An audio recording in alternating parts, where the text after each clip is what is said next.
r/Nosleep. Posted by u/darkly_gathers. I work on an oil rig in the North Sea, they're keeping something hidden beneath the waves. Part 2. The great chain grinds, its monstrous metallic howl reverberates through the platform that I stand upon with shaking legs. The chain is moving, there's no doubt about it. Something is pulling it slowly down below the surface.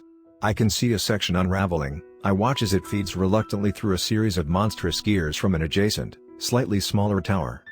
The captain is still shouting into my face, the rain and the beams of passing searchlight swash off the shine of his gold-black visor. His words eventually start to break through the wail of the siren and the rush of the waves and into my petrified daze. Reg. Reg. It is Reg, isn't it? Yes, yeah. That's right. The captain's eyes flash and he nods, drawing back a little. Look to the right of the tower, Reg. Just behind. You see that gray cylinder? I do. Waves of the siren's orange and blue light roll across it again and again. Yes, I see it. The reservoir, right? For the hydraulics? The captain laughs out loud, a disturbing and ludicrous sound amidst the tumultuous, relentless chaos. Smashing. He says, clasping a rough and heavy hand on my shoulder, and you feel your feet on the ground? You have your bearings? Yes, Captain. Brilliant. That's your station, old chap. Off you go, on the double. He tips his cap and strides off across the platform back to his ship. I watch him go for a second, then I feel the blood return to my legs. Let's go, Reg. They're counting on you. I hear from behind. Yes, right. This is my assignment. Here we go. Here we go. My feet splash across the surface of the platform as I head for the nearest metal mesh stairs, fastening the hard hat I'd been rudely gifted onto my head. The entire ground is like a rippling mirror, illuminated in flashes of white, of blue and of orange. As soldiers sprint past me in formation, their shimmering reflections below run with them, distorted by the sheets of rain. My hand slips right off the watery rail as I ascend. I stumble past my fellow workers. I've already lost sight of the 6 I arrived with, they could be anywhere by now. I cross the bridge over to the reservoir. I can see the pipes and tubes to the hydraulic cylinders, not quite the same as the ones back on my own rig, but similar enough. A sudden crunch from behind as me swear in fear and swivel at once, and through the iron cage of the tower, the massive chain suddenly jolts down, an entire, van-sized link disappearing out of sight into the shadows below. Good Christ! What the hell is this place? I mutter breathlessly, cold rain streaking down my face. I fight my way through the storm to the cylinders. There's a team of about 9 or 10, difficult to tell, all swarming around the pumps and control valves. A guy in goggles looks over to me. Hydraulics? He calls through the rain. A great boom of thunder shivers through the sky to accompany the scream of the siren. Fuck. Yes? I think that's me. I call back. The goggled man nods and points to me a section of cylinder. Open that fucker up, see if IT's working. Quick as you can, mate. Jesus. I push through the bustle of my new comrades, adrenaline pumping, and I turn to hastily look through a box of tools for the equipment I'll need to remove the covering. A searchlight beam from afar scans across my immediate surroundings, and I catch a flash of blue coat, thrown about in the wind as its owner passes me by, crossing from an opposite bridge. It's the guy the captain was talking to earlier down on the loading platform. I turn to look up at him, drill in hand. It's embarrassing, is what it is. The man in the blue coat says to the officer at his right as he strides past. He stands tall and walks with grim purpose. 4th siren tonight? Is this a piss take? This is the kind of shoddy control I'd expect over on the Danish rig, not on bloody UKA. Commander. The goggled man shouts, rain flying from his lips as he stands up straight, and the commander tips his hat to him in return. Status? The commander bellows, back rigid and hands quickly clasped behind his back as the wind drags his coat about his shoulders. I don't have a good look at his face, but I can see a thick white beard whipped round his jaw. No major issue here, Commander, Goggles replies, hydraulics understood to be clear. Fuck's sake, the commander mutters, casting an eye shrouded in shadow from his visor over my new colleagues. Then what the hell is the problem here? Too much slack on the chain? He turns to the officer to his right. Find out what UKB and the Norwegians are up to. The amount of times I've had to tell no rig to sharpen their shit this month. Bollocks to it, let's bring this fucker under control. I do not want to deal with a 5th siren tonight. The commander and his entourage clatter their way across the bridge. I watch him raise an arm and gesture angrily to the groaning chain, looking like little toy soldiers beside it as they pass it by. We work on through the night. The rain, eventually, begins to fall back into a more bearable drizzle. The sea calms, and starts to settle, the waves against the rig's legs grow decreasingly violent, and the siren, mercifully, cuts out. The chain too, is steadily, brutally, hauled back up through the tower and mechanically re-raveled. Like a fool, I had expected my shift to end there. For me to be allowed some desperately needed rest. But I was mistaken. My shift continued on through the night. It turned out there had been a minor fault with one of the hydraulic systems after all, but since the siren had ceased and we couldn't work out if this particular malfunction had been responsible or not, we agreed collectively not to mention it. It was not until the silvery light through the clouds above suggested that the sun had risen that I was dismissed. Like a zombie, I marched to my assigned dorm and collapsed onto a narrow bed against the wall, and fell at once into a welcome and total sleep. I was the first one to awaken. My bunkmates were all still snoring away. I rub my eyes and bring my legs over the side of the bed, gently cracking the joints in my arms and my back. A clock on the wall tells me that it's 12:20 p.m., 5 hours of sleep. Great. I run a hand down my face, but I actually don't feel too bad. A piece of paper taped to the wall below the clock tells me that hydraulic steam are expected to return to work at 1:30 p.m. I'm assuming that one's mine, based on the accompanying time that we were dismissed. Someone has scrawled across the paper in pencil in the margin, "It's today's date along with Commander's orientation, 13:15. I quietly open the door and after a quick splash of water to the face, a change of clothes, and an, admittedly rather gross brush with a borrowed toothbrush, I decide to use my spare hour to look around the rig. The weather has calmed, and whilst the sun is not exactly shining, it's pleasant enough, for now. The rig is just as busy as it was last night, but the air of panic has dissipated, thankfully. During my walk I encounter one of the 6 from my previous rig, and we shoot the shit for a few minutes. I learn the location of the lockers where our belongings have been deposited, and immediately regret my decision to use the toothbrush of the unknown soldier. It's remarkably easy to tell which workers on the rig are new arrivals and which have been here for longer. You can see it in the lines of their faces, in their eyes and expressions, the way they carry themselves. The soldiers, however, are unreadable. I ponder their purpose as I make my way through the inner corridors of the rig's hub. If you walk like you have a clear direction in mind, you typically won't be bothered, I've found. I'm intrigued by what appears to be a small library nestled within the walls. A cluster of shabby bookshelves hold a range of battered books. There's some maps here too, of the North Sea, and of the rig itself, taped to the wall. It's as I'm studying one of these maps when something catches my eye. A word, scratched deliberately into the metal of the wall alongside. It's not obvious, but now that I've seen it I can read it as clear as day. Figs, it says. Figs. A brief but sharp surge of adrenaline passes through me. Could this have been carved by Figs himself? By my friend? The very friend who was selected as one of the 7 for this rig the last time? It must have been, surely. Knowing that he was here sets me grinning and I shake my head in disbelief. Why would he carve his name into the wall? I look around the room. I undo the tape on the adjacent poster and peel it back, but there is nothing but blank wall behind. After a moment of consideration, I grab a hold of the little bookshelf directly below the scrawling, and grunt with effort as I push it to the side. And sure enough, hidden behind against the wall, are a series of further carvings. I'm not sure why, but I feel compelled to shut the door to the library room, so I do so before squatting down to study what has been written. There's a number carved here. 41-134. A date perhaps? Not like any date I've ever seen. Maybe it's a military system I'm not familiar with. There's also a drawing, a crude one. It looks like a little square, about to be devoured from beneath by a larger, bizarrely Pac-Man-esque shape. Or, half of him, at least. A semicircle, with a split for an open jaw. It's literally just a bunch of lines carved into the metal, but it unsettles me in a way I can't explain.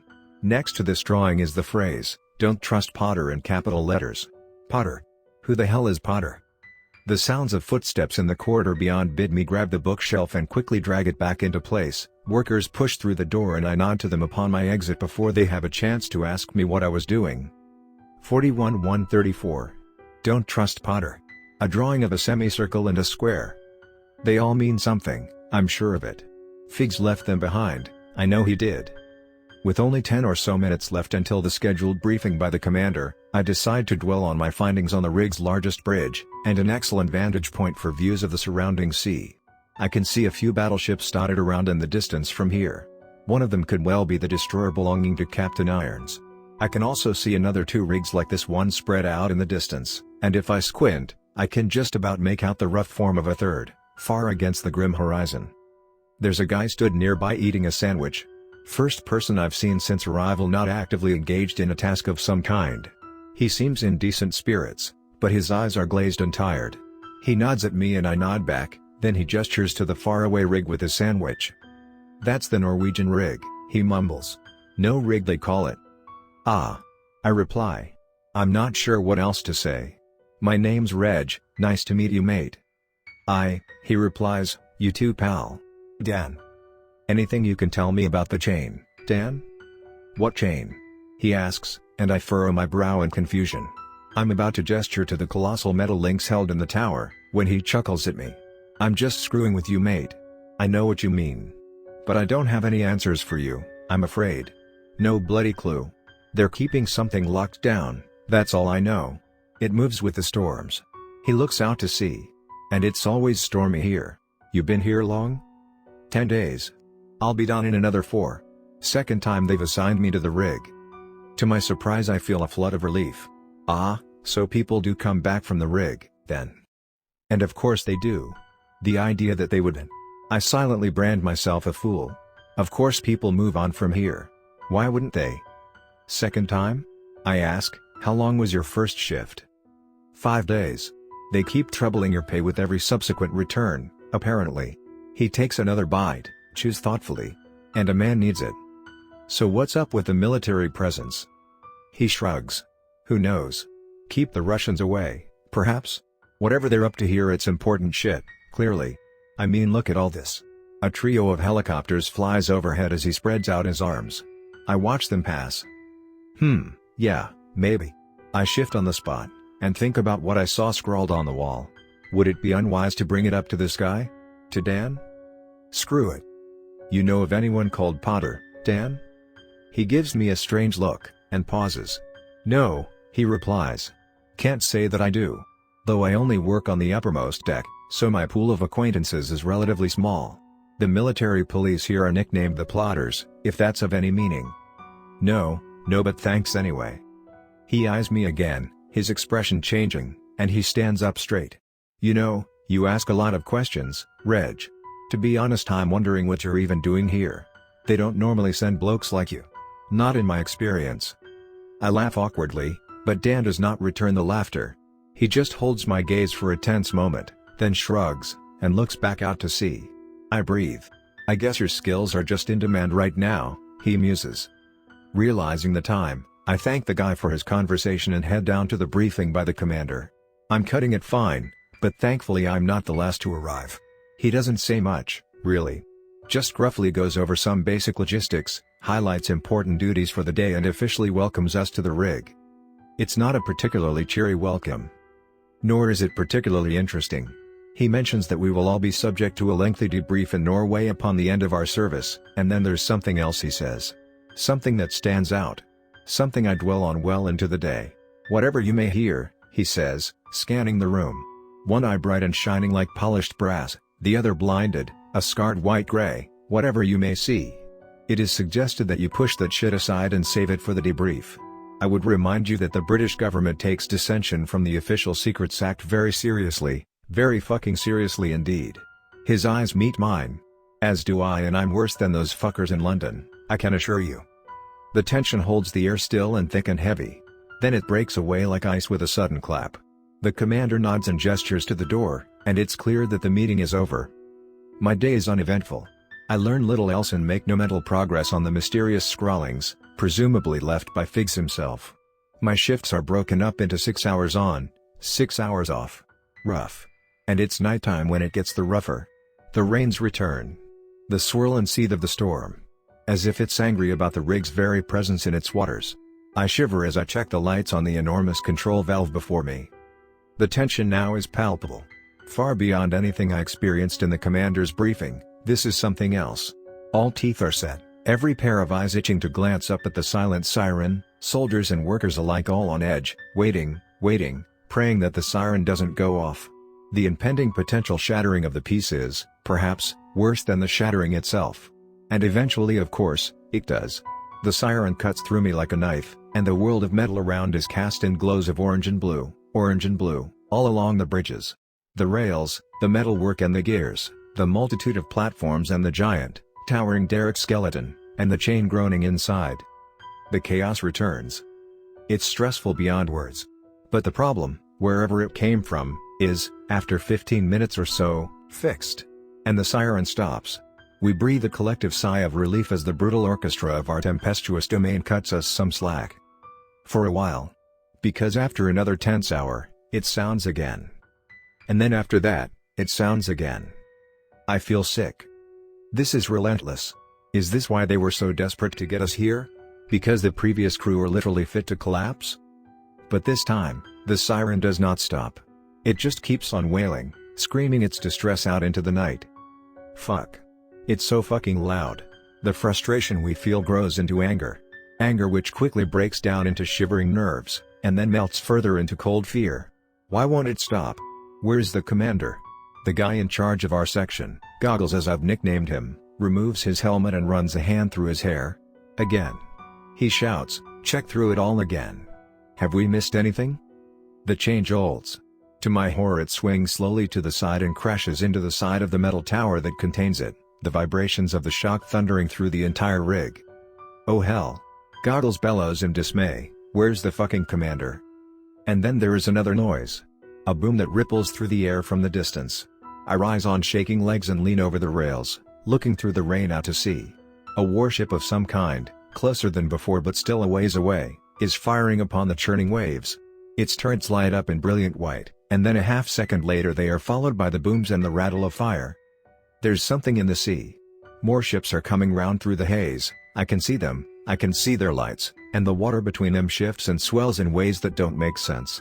The dark waves rise, colossal. I wipe the rain from my eyes. I can't quite make it out. And I realize, everyone is distracted. Distracted by the light show out at sea. The workers have shifted away from their stations, I can see all around. If I'm going to look for answers, the time is now. So I seize the moment. And with a quick look behind, I sprint away through the shadows of the rails. Keeping my head low I make brisk pace down the shuddering stairs. I cross the platform, trying to look like someone who has a clear goal in mind, and am about to push through in the central hub of the rig when 4 helicopters fly out overhead. My mouth drops. To fly in this? They must be insane. But they're carrying something. Between the 4 of them, they're carrying a length of the colossal chain, the same type as held in the tower, and weighed down at either end by what I'm presuming must be massive, gargantuan anchors. I know I shouldn't be wasting my moment, but I can't help but watch as they fly out to sea, illuminated fleetingly in the glare of the warship fire, and then they hover in place, as much as they can given the weather, and the chain is released. It drops down through the dark towards the swirling sea, and smacks into the surface with a crash, the spray slow and massive as the iron sinks.